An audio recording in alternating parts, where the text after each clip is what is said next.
This video is going to make some people uncomfortable, and that's okay. I don't believe in screen time for little children. I don't believe in limited screen time, occasional screen time, a little bit of entertainment. I believe in zero screen time for small people.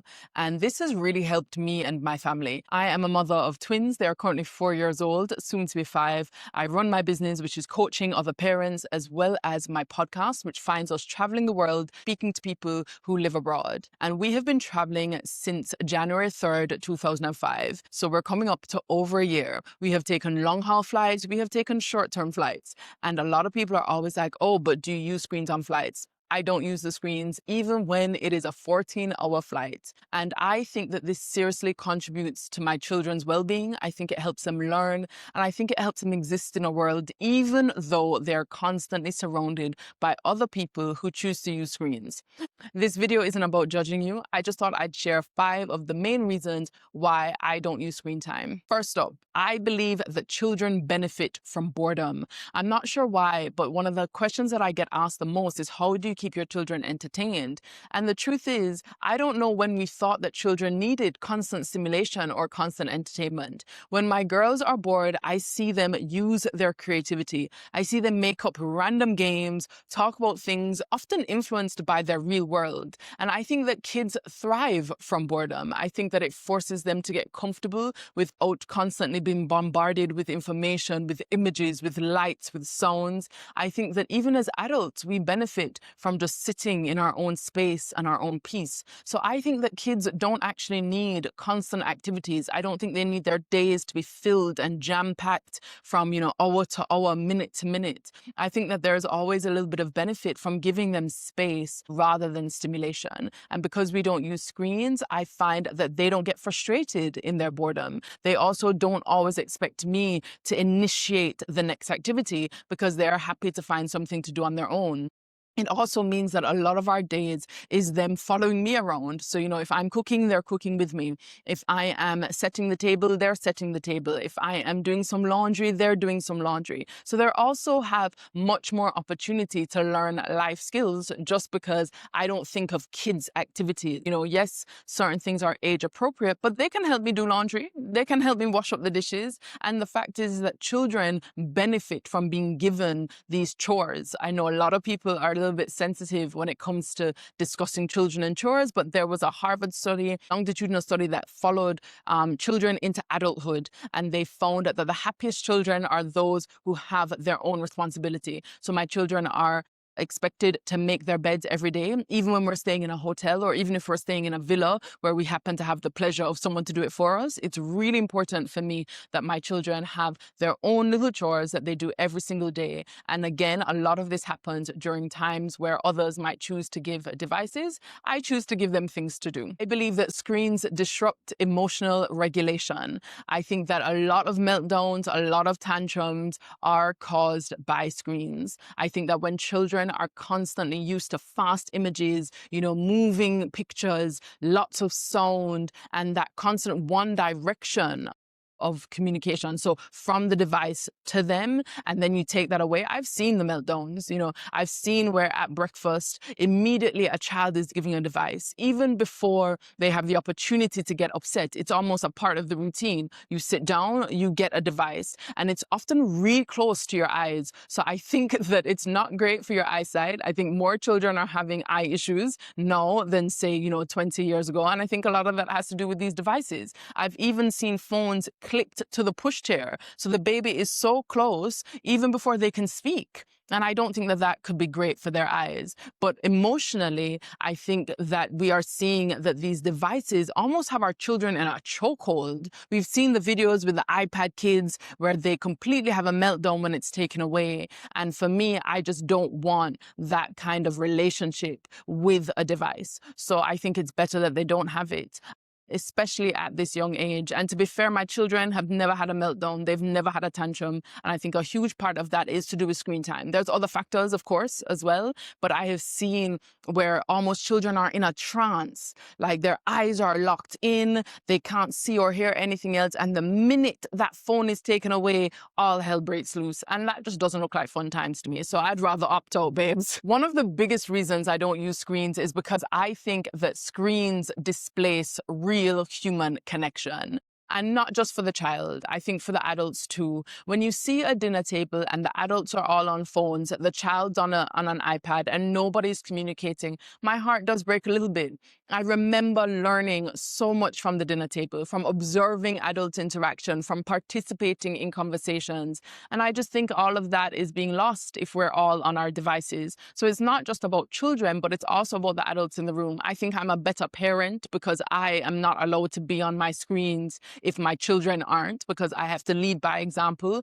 And it means that we communicate more. It means that I know more about my children. I get to bond with them so that when we are out in the world and I need to, let them know that they can't do this or can't do that, I have built that trust with my child and therefore they want to listen to me. I think that it is a privilege to be able to hear our little people's thoughts. And as we know, most of our time together is going to be prior to the age of 12. And I just want to make the most of that opportunity as a parent. I want to make the most of this precious time that we can build that foundation so that when they leave the nest, they can truly soar and always know that they can come back home to me.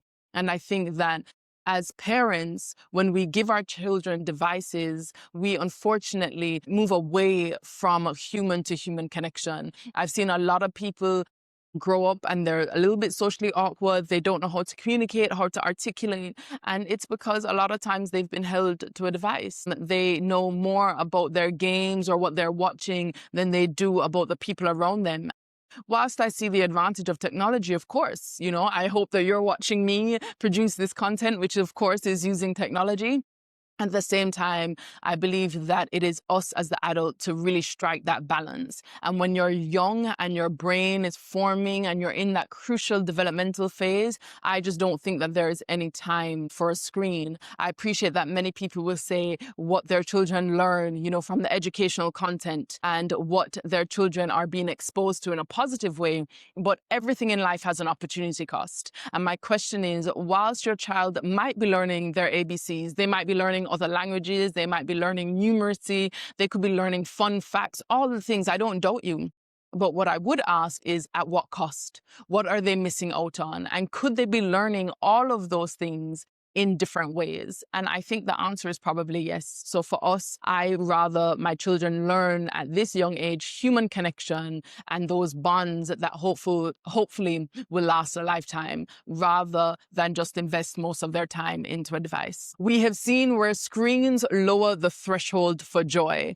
A lot of modern day content for children is fast-paced, it's fast-moving, it's exciting, it's vibrant. And then you find that when children are experiencing this all the time, they get into the real world and, the cow isn't jumping over the moon very quickly in real life. The cow is just standing there.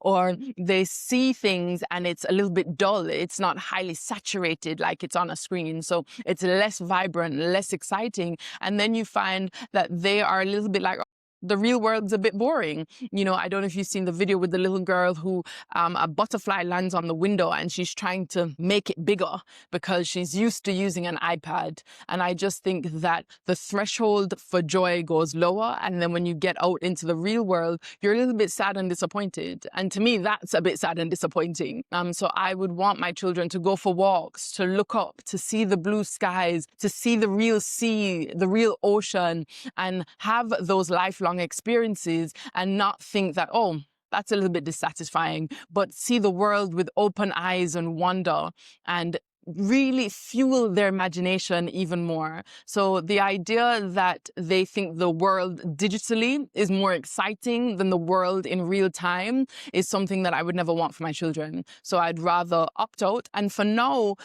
kids don't know the reality versus the screen, right? For them, they're soaking up everything in this world and they don't necessarily have the discernment to appreciate why what they're watching is so bright, so loud, so colorful, and why their real world doesn't match up to that stimulation. And so until my children have that level of reasoning, which I think is required to really consume screen content responsibly, then it's not happening for me, babes. Not for now. The last thing is that I don't think screens are neutral. I think that they really capture attention spans and make them shorter.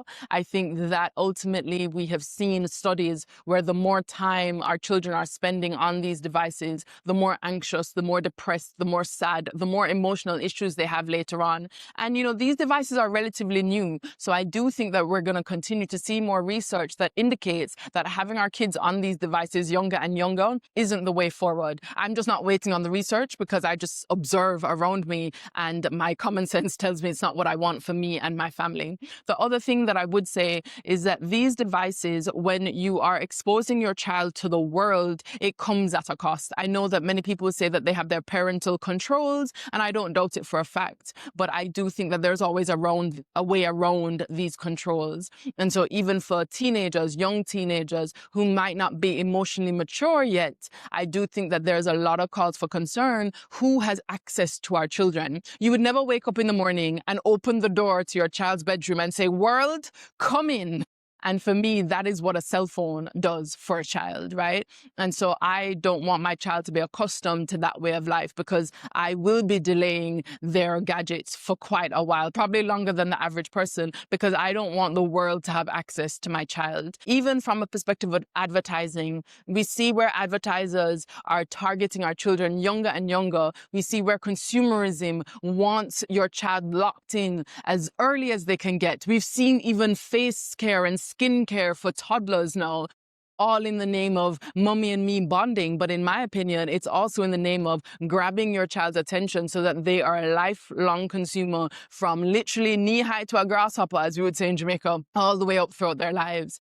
And ultimately, when you're consuming content that might even be made for children, we might have a different point of view, what is child appropriate. And therefore, I would like to control my child's environment rather than pass that baton onto the unknown person who is creating this content at the other side and literally having access to my child. And so I appreciate that there are lots of benefits to screen time, but I just don't think that those benefits outweigh the negatives at all. And I see my children thrive day to day in ways that perhaps other children aren't. And honestly, all it does is confirm my choices. So let me know below, will you consider a zero screen policy for you and your family?